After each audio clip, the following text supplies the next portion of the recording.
les aficionados et bienvenue pour cette toute nouvelle vidéo de Cigare TV. Aujourd'hui je vais vous conter une histoire, je vais vous raconter la petite histoire du cigare. Tout commence en Amérique du Sud chez les Mayas 2500 ans avant Jésus-Christ. À l'époque, le tabac est prisé, on inhale, on inspire directement par le nez le tabac froid. Comme vous connaissez l'histoire, en 1492, Christophe Colomb arrive aux Amériques et c'est là qu'il découvre le tabac. Nous ne sommes pas en Colombie, mais nous sommes bien dans les Antilles, à côté du Venezuela, et c'est là où pour la première fois un Européen découvre le tabac qui avait été cultivé depuis des millénaires par les Mayas. Les Mayas appelaient le tabac tibatl. Les Espagnols l'ont traduit en tabaco et les Portugais en tabago. D'ailleurs, l'île de Tobago vient du mot tabac à l'origine en maya. En parlant de Portugal, une personne française et extrêmement importante dans l'histoire du tabac, c'est Jean Nicot. Comme le nom de famille le laisse supposer, la nicotine vient de Jean Nicot. Jean Nicot était un diplomate français né en 1530 et mort en 1604. Il vécut au Portugal entre 1559 et 1561. C'est à ce moment-là qu'il découvrit les graines de tabac et dans son jardin, dans le jardin de l'ambassade, il fit pousser les premiers plants de tabac. Par la suite, il les envoya en France. À l'époque, le tabac était considéré comme une plante médicinale. On le servait absolument à toutes les sauces pour soigner les différents maux. Le tabac était quelque chose d'extrêmement prisé dans toutes les cours, les grandes cours européennes, que cela soit évidemment en Espagne, au Portugal, en France, aux Pays-Bas, en Allemagne. Le mot cigare provient du maya sicar ainsi que la traduction espagnole cigaro.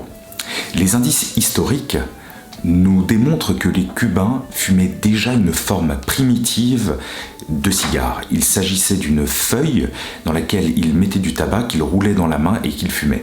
Les conquistadors en raffolaient. En 1821, les premières taxes et lois sur le tabac firent leur apparition en Europe. À partir de ce moment-là, le tabac fut totalement réglementé. L'île de Cuba en devint le principal ambassadeur.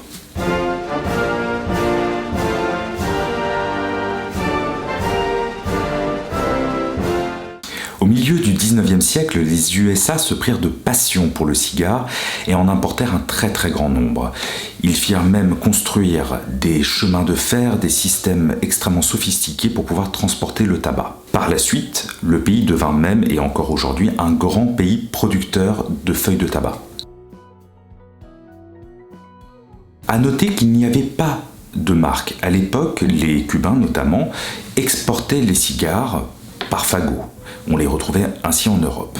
Mais c'est à partir de 1854 qu'un Hollandais, Gustav Blok, inventa la bague de cigare. C'est-à-dire qu'il souhaitait pouvoir reconnaître ses cigares au milieu des autres.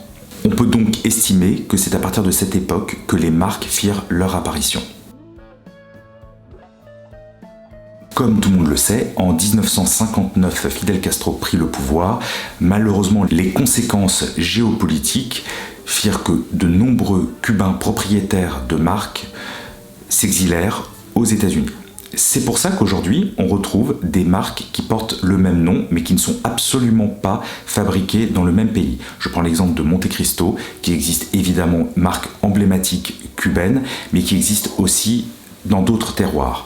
Nous avons la même chose pour la Gloria Cubana, nous avons la même chose pour Partagas, où il y a les versions américaines et les versions cubaines.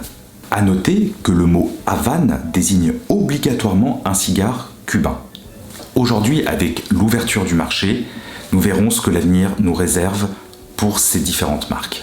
Et voilà, c'était la petite histoire du cigare. J'espère qu'elle vous aura éclairé sur certains points, que grâce à cette petite vidéo, vous en saurez plus sur votre passion, sur le cigare, sur le tabac. Comme toujours, n'hésitez pas à partager, à liker, à commenter, et je vous donne rendez-vous très prochainement pour une nouvelle vidéo.